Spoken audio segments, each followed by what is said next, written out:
గురుగారు, ఈ law of attraction ఆకర్షణ తంత్రం దీని ద్వారా డబ్బు సంపాదించొచ్చు అని చాలా మంది చెప్తూ ఉంటారు. సో, అందులో నిజం ఎంత? ఒకవేళ అది నిజం అయితే ఎలా డబ్బులు సంపాదించొచ్చు? లా ఆఫ్ అట్రాక్షన్ హ్మ్. ఈ నేచర్ అంతా కూడా full of law attractions and law of detachment. హ్మ్. అట్రాక్షన్ అంటే అటాచ్మెంట్, లా ఆఫ్ అంటే ఆకర్షణ వికర్షణ. ప్రకృతి నిండా కూడా ఉన్నది ఇదే ఆకర్షణ వికర్షణ. అది దేనికి ఆకర్షణ దేనికి వికర్షణ అనేది ఒక్కొక్క దానికి ఒక్కొక్క ప్రత్యేకమైన సబ్జెక్టు. కానీ ప్రకృతి కేవలం ఆకర్షణ లేదు, కేవలం వికర్షణ లేదు.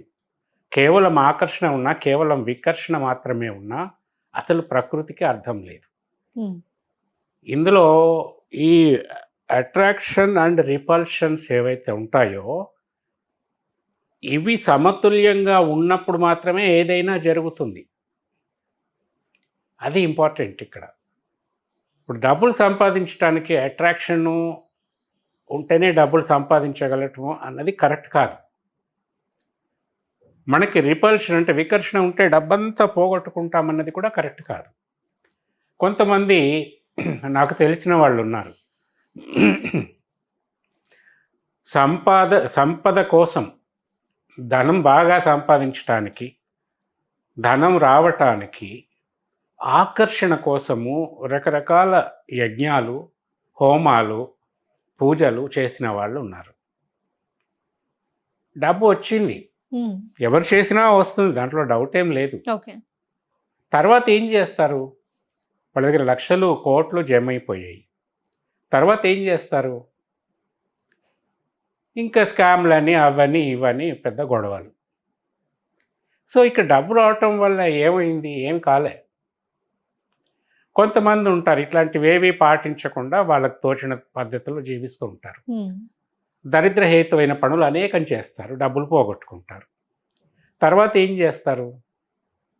మళ్ళీ డబ్బులు కావాలని అది కావాలని 10 మందిని సంప్రదించి నమ్మకం ఉన్నా లేకపోయినా ఈ హోమాలు పూజలు మొదలు పెట్టేస్తారు. So it is a cycle.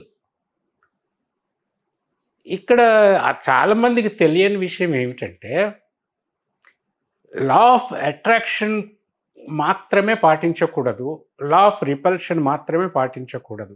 వీటన్నింటిని బ్యాలెన్సింగ్ చేసే ఫ్యాక్టర్స్లో మనం జీవించగలగాల. అప్పుడు ధనం వస్తుంది, మనసుకు శాంతి కూడా ఉంటుంది.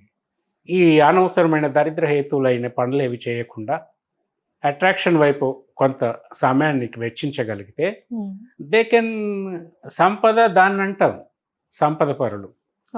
వాళ్ళకి వేరే టెన్షన్స్ కూడా ఉండవు. పిల్లల్ని చక్కగా చదివించుకుంటారు, ఒక ఇల్లు కట్టుకుంటారు, కొంత భూమి కొనుక్కుంటారు. ఉన్న దాంట్లో సంతృప్తిగా ఉండాలన్న సిద్ధాంతాన్ని వీళ్ళు నమ్మరు.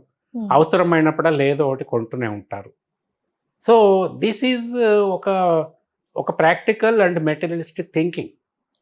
మెటీరియలిస్టిక్ థింకింగ్ అనగానే మళ్ళీ అదొక భౌతికవాదం అని, నాస్తికవాదం అని, ఇందులో పూజలు గట్రా ఉండవని, దేవుని నమ్మరని, ఇది రాంగ్ నోషన్. మెటీరియలిస్టిక్ థింకింగ్ అంటే ఫ్యాక్ట్ యాక్చువల్ యాజ్ ఇట్ ఈస్గా థింక్ చేయటం. దాంట్లో నమ్మకాలతో తప్పకుండా పని ఉంటుంది. నమ్మకాలతో పని లేకుండా ఏది ఉండదు. ఒక నాస్తికవాదాన్ని కూడా అది ఒక నమ్మకమే. ఆస్తికవాదం లాగా ఆ నాస్తికవాదం కూడా ఒక నమ్మకం. నమ్మకం లేని దగ్గర ఏది ఉండదు. సో మనం డబ్బు సంపాదించాలి అనుకున్నప్పుడు ఇందులో లా ఆఫ్ అట్రాక్షన్స్ అంటే మనకి ఇవి అంటే అనేక రకాల తంత్రాలు ఉంటాయి డబ్బును సంపాదించుకోవటానికి. నేను అనేది గారేడీ విద్యలు కాదు, మోసం కాదు. మీరు నమ్మిన ఒక విషయాన్ని మీరు మనస్ఫూర్తిగా నమ్మి ఆచరించటం. అందులో అనేక రకాలు ఉంటాయి. ఆ అనేక రకాలలో తంత్రాలు ఒకటి.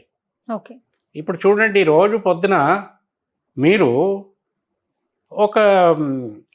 ఒక గాయత్రి మంత్రం చేసుకోండి అని చెప్తాను. దీనివల్ల మనసుకి సంతోషంగా ఉంటుందయ్యా, కొంచెం మనశ్శాంతి ఉంటుంది అని. అది చేస్తారు, దాని గాయత్రి మంత్రము అంటాము. అది పఠించటమే తంత్రం. ఆ నమ్మకం ఉండి పఠిస్తే వాడికి ఆ రోజు కొంచెం ప్రశాంతంగా ఉండొచ్చు. ఒకవేళ మనసుని కదిలించే దుర్ఘటనలు ఏమైనా జరిగినా కూడా వాటిని తట్టుకొని నిలబడగలిగే శక్తి వాడికి ఉంటుంది. ఓకే. అలాగే డబ్బు తంత్రాలు ఉంటాయి. నాకు ధనం కావాలి, ఓ కుబేర మంత్రాన్ని నేను జపిస్తాను, ఇది తంత్రమే. సో ఇట్లాంటివి చాలా ఉన్నాయి మనకి నేచర్లో. అన్నీ ఒక్కసారి ఒక విధంగా చెప్పటం కుదరదు. సో ధనాకర్షణ తంత్రాలు తెలుసుకోవాలి అనుకుంటే ఈ ధనాకర్షణ తంత్రాల్లో వచ్చే వీడియోస్ అన్నీ చూడండి. ఓకే. ఒకటి తర్వాత ఒకటి. మనం అన్నీ పాటించవలసిన అవసరం లేదు. ఇందులో మనము దేన్ని పాటించాలని మనకి బుద్ధి పుడితే అది పాటించాలి. ఎందుకంటే ఆ బుద్ధి పుట్టించేది మీ లోపల ఉన్న 6th సెన్స్. నేను 10 చెప్పినా సరే అందులో ఇది పాటించాలి అని మీకు సజెషన్ లోపల నుంచి వస్తుంది. అది మీకు అవసరం. ఫర్ ఎగ్జాంపుల్ మనం కూరగాయల మార్కెట్కి వెళ్ళాము, కూరగాయలు 10 రకాలు ఉంటాయి, కొంటాం, చూస్తాం. అది మనకి ఏదో ఒకటి ఈ కూరగాయ, ఈ వంకాయ కొనాలనిపిస్తుంది, లేకపోతే ఈ పాలకూర కొనాలనిపిస్తుంది, ఆ టమాటా చూడాలనిపిస్తుంది. చూసేదల్లా కళ్ళు. లోపల నుంచి ఇది కొను అని ప్రోద్బలం చేసేది మీ 6th సెన్స్. ఓకే. అది ఎందుకు ప్రోద్బలం చేస్తుందంటే మీ బాడీలో ఉన్న పోషక విలువలు అవి కావాలా, ఆ పోషక విలువలు మీ బాడీకి అవసరం. అది మాత్రమే మీ లోపల ఉన్న కాన్షియస్ మీకు చెప్తుంది. మీ బాడీలో ఐరన్ డెఫిషియన్సీ ఉందనుకోండి, దానికి సంబంధించిన దాని మీద మీ కన్ను పడుతుంది, అది తినాలనిపిస్తుంది, కొంటారు. అలాగే నేను 10 చెప్తాను, సో ఇలాగ మనకి ఎన్ని అందులో మీ సెన్స్, మీ 6th సెన్స్ దేని మీదనైతే కేంద్రీకృతమవుతుందో అది మీకు అవసరం అని గుర్తించండి ఫస్ట్. ఇప్పుడు ఒక్కొక్క ఎపిసోడ్లో ఒక్కొక్కటి చెప్తూ వస్తాను నేను.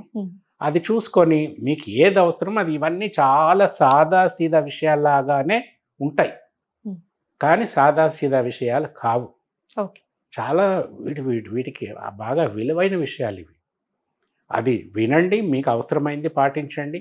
ఇందులో కొన్ని ఎట్లా ఉంటాయంటే మీరు ఆల్రెడీ చేస్తున్నారు కొన్ని, అవి మీకు దరిద్రహేతువు కావచ్చు, అవి చేయకూడదు అనే సజెషన్స్ కూడా ఇందులో ఉంటాయి.